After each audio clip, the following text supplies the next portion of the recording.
L'Afrique du Sud est un pays situé à l'extrémité australe du continent africain. Le Gauteng, l'une des provinces la plus urbanisée, est situé au nord du pays. La majeure partie du territoire est occupée par les deux des plus grandes villes du pays. Johannesburg, capitale économique, comprend de nombreux sites témoignant de la lutte du pays contre la ségrégation au XXe siècle, tels que le musée de l'apartheid.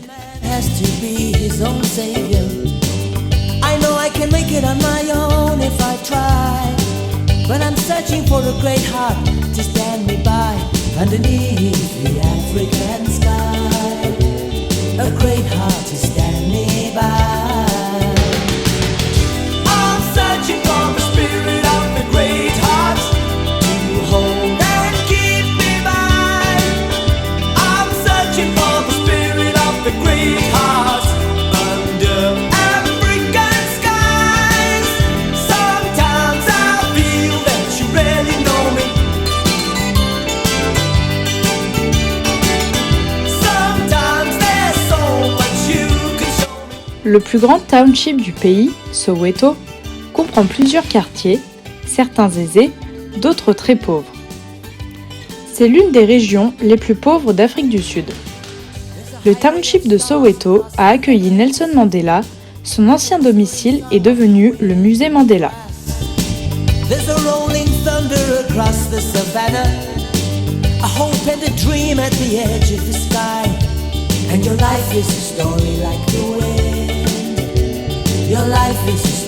Pretoria, capitale administrative du pays, abrite le Voortrekker Monument, en l'hommage aux résidents néerlandais du XIXe siècle, et la Kruger House, ancienne maison du président Paul Kruger.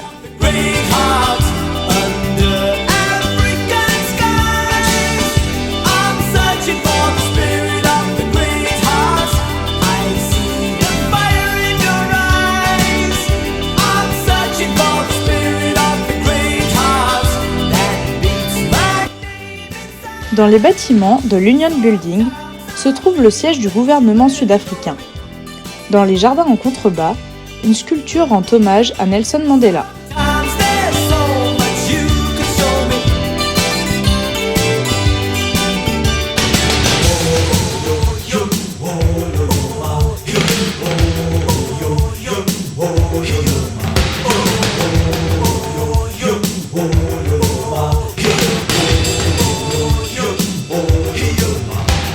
Les Ndebele vivent au nord-est et à l'est de Pretoria, ainsi que dans la région de Middelburg et dans la province de Gauteng. Minoritaire, 400 000 personnes, dans une région peuplée par l'ethnie Soto, ce groupe n'en a pas moins obtenu une reconnaissance internationale grâce à une forme d'art tout à fait particulière. L'habitat et les vêtements de la tribu Ndebele se distinguent en effet par leurs couleurs chatoyantes et géométriques.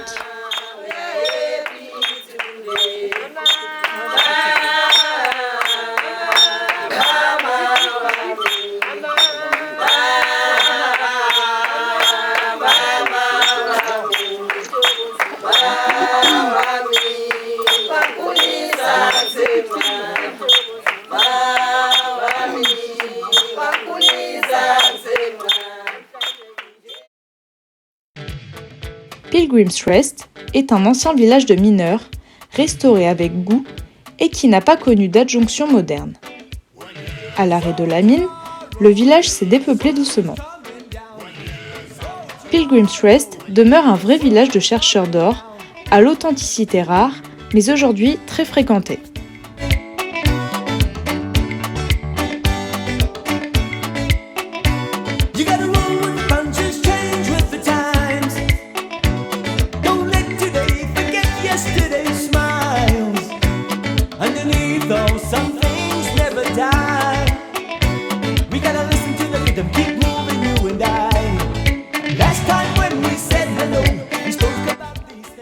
Le Blythe River Canyon, canyon de la rivière de la Joie, est réputé pour ses proportions gigantesques, jusqu'à 800 mètres de profondeur, la végétation luxuriante de ses berges et ses gorges impressionnantes tout au long de son parcours.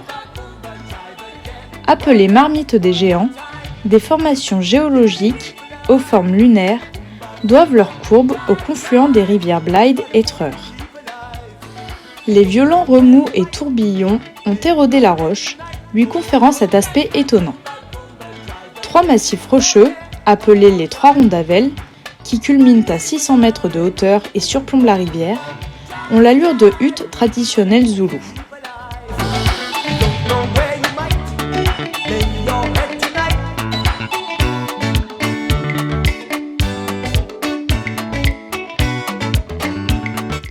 Une des spécificités à Timbavati est la basse densité de lodges présents. La réserve de Timbavati a été établie en 1956 par les propriétaires des terres de l'époque. De nos jours, Timbavati partage une frontière commune non clôturée avec le parc national de Kruger adjacent et de ce fait est l'une des plus grandes réserves au monde. La plus grande réserve d'Afrique du Sud, le parc national Kruger, couvre près de 20 000 km². Le parc s'étend sur 350 km du nord au sud et sur 60 km de l'est à l'ouest. Il fut créé en 1926 pour protéger la faune de la région et porte le nom de Paul Kruger, ancien président d'Afrique du Sud.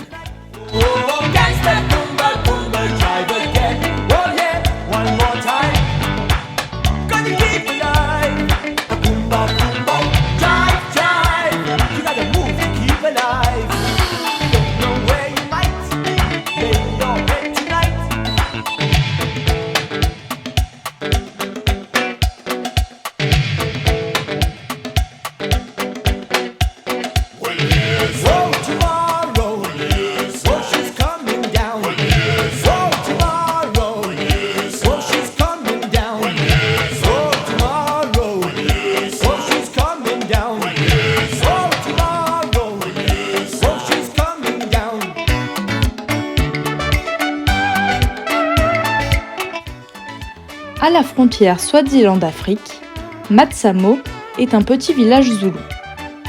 Les Zoulous sont présents en Afrique du Sud depuis le XIVe siècle. Ils représentent environ 20% de la population sud-africaine, soit le groupe ethnique le plus important. Leur histoire s'accélère en 1818, quand Shaka, surnommé le Napoléon noir, conquiert de nouveaux territoires et fonde un royaume uni. Leurs traditions sont encore vivantes aujourd'hui et s'expriment notamment à travers la musique, la danse ou l'artisanat.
Très créatifs, les artisans africains ne ménagent pas leurs efforts pour proposer de jolis souvenirs qui témoignent de leur art, souvent au terme de plusieurs heures de travail très intense.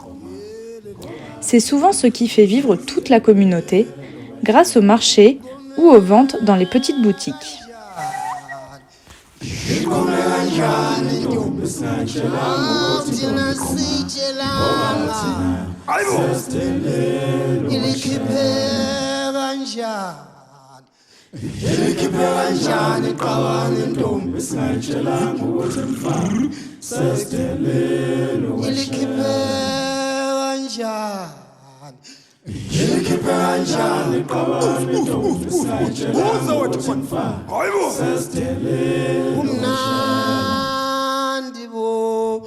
Umnandi uhlele jiji wematu awematu awaze wamnandi yelelema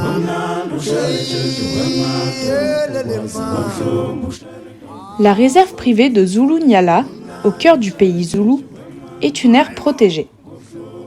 C'est la plus ancienne réserve d'Afrique, célèbre notamment pour sa population de rhinocéros blancs, la plus importante du monde en 2011.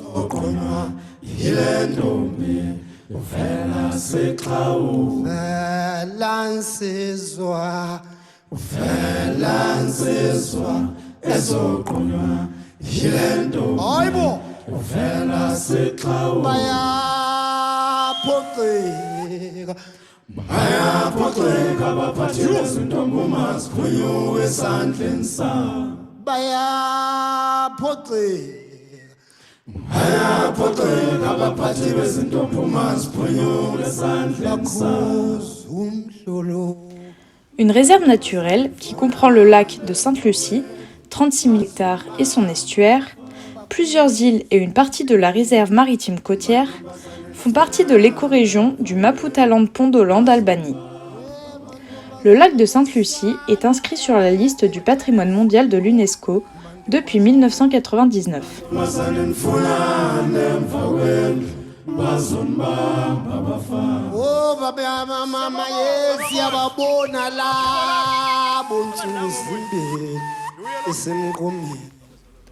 La ville du Cap, fondée en 1652, est considérée comme la cité-mère d'Afrique du Sud. Ville la plus australe du continent africain, elle a été baptisée en référence au Cap de Bonne-Espérance. Troisième ville d'Afrique du Sud après Johannesburg et Pretoria, Cape Town, le Cap, a été le berceau de l'histoire du pays. Aujourd'hui, elle continue à être la cité emblématique du dynamisme sud-africain. À Johannesburg, la finance et le commerce. À Pretoria, la politique et l'administration.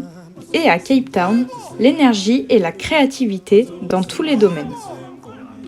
Cité mère de l'Afrique du Sud, entourée par les montagnes et levée par l'océan, elle a de quoi faire rêver les voyageurs. Dans cette ville du bout du monde, à la pointe du continent, règne une atmosphère unique. Véritable patchwork culturel, les cultures, architectures et vestiges anglais, hollandais mais aussi malais, se rencontrent et forgent l'identité si singulière du Cap. Bien qu'urbaine, la ville du Cap est entourée par la nature. Table Mountain, Lion's Head et Devil's Peak sont les trois montagnes majestueuses qui dominent la ville. Yes, yes, show yourself, young man. Show yourself. Hang yourself.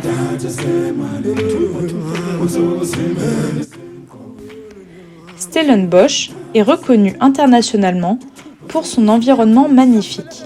Ses vignobles, ses cafés de rue, ses restaurants, ses bâtiments historiques et sa célèbre université. La ville doit son existence et son nom à l'ancien gouverneur du Cap, Simon van der Stel, qui a établi cette ville sur les rives de la rivière Hearst en 1679, ce qui en fait la deuxième plus ancienne ville officielle en Afrique du Sud.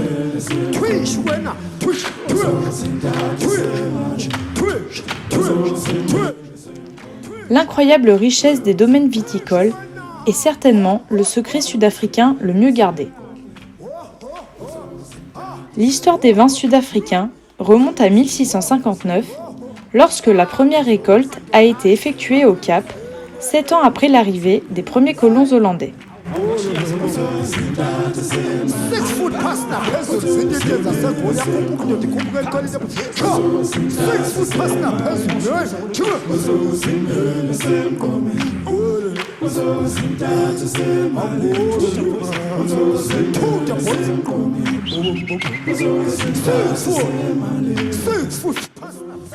L'île minuscule d'Uiker, mesure seulement 77 mètres sur 95 mètres.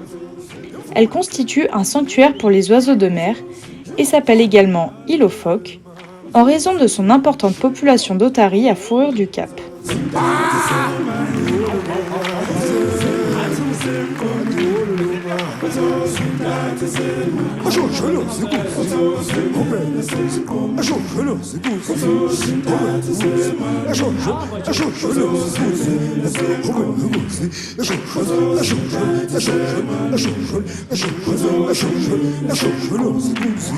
Le Cap de Bonne-Espérance est un promontoire rocheux sur la côte atlantique de l'Afrique du Sud, à l'extrémité de la péninsule du Cap, située au sud de la ville du Cap et qui ferme à l'ouest la False Bay. Ce promontoire rocheux se termine à Cape Point, à 2 km du Cap de Bonne-Espérance proprement dit. C'est une réserve naturelle parcourue de sentiers côtiers.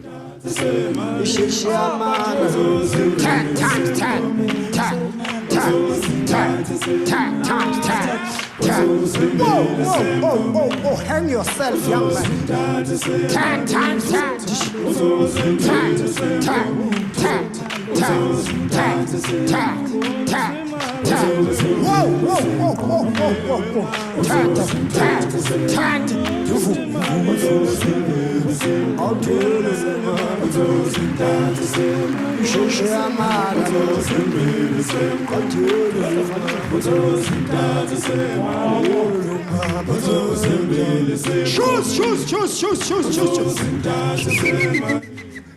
L'élevage commercial des autruches a débuté dans les années 1850, lorsque les paysans pionniers ont vu un grand potentiel économique dans la récolte des plumes d'autruche, qui sont parmi les plus complexes et les plus grandioses au monde.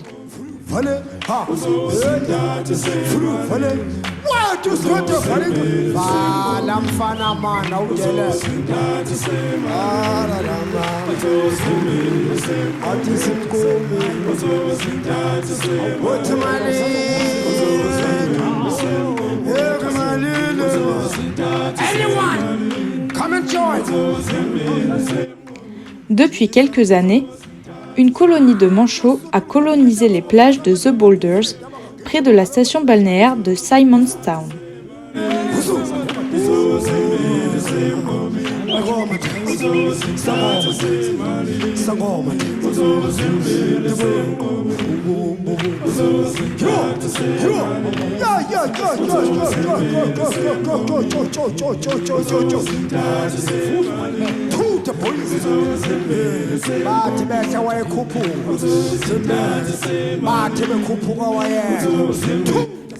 Robben Island est une île située au large du Cap, à 6,9 km à l'ouest de la côte de Blueberg Strand. Inscrite sur la liste du patrimoine mondial de l'UNESCO en 1999, Robben Island est connue pour avoir été utilisée comme prison, léproserie, hôpital psychiatrique et poste militaire de défense.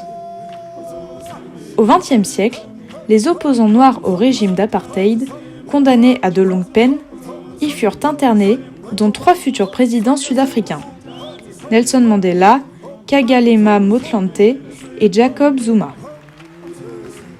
Le 5 août 1962, Nelson Mandela est arrêté par la police sud-africaine sur indication de la CIA, puis est condamné à la prison et aux travaux forcés à perpétuité lors du procès de Rivonia. Il est emprisonné à Robben Island pendant 18 ans, puis est transféré à la prison Pollsmoor dans la banlieue du Cap, où il restera 9 années de plus. Le parc national de la montagne de la Table est l'une des attractions les plus visitées de la région, et ce, pour de bonnes raisons. Ce vaste site du patrimoine mondial s'étend de Signal Hill à Cape Point. Signal Hill doit son nom à l'établissement d'un sémaphore au sommet de la colline.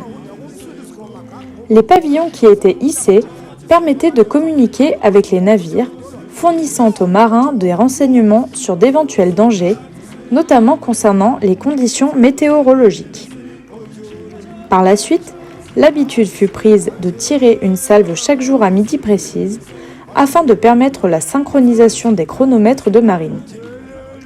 Cette habitude se perpétue toujours actuellement et est devenue l'une des attractions de la ville du Cap.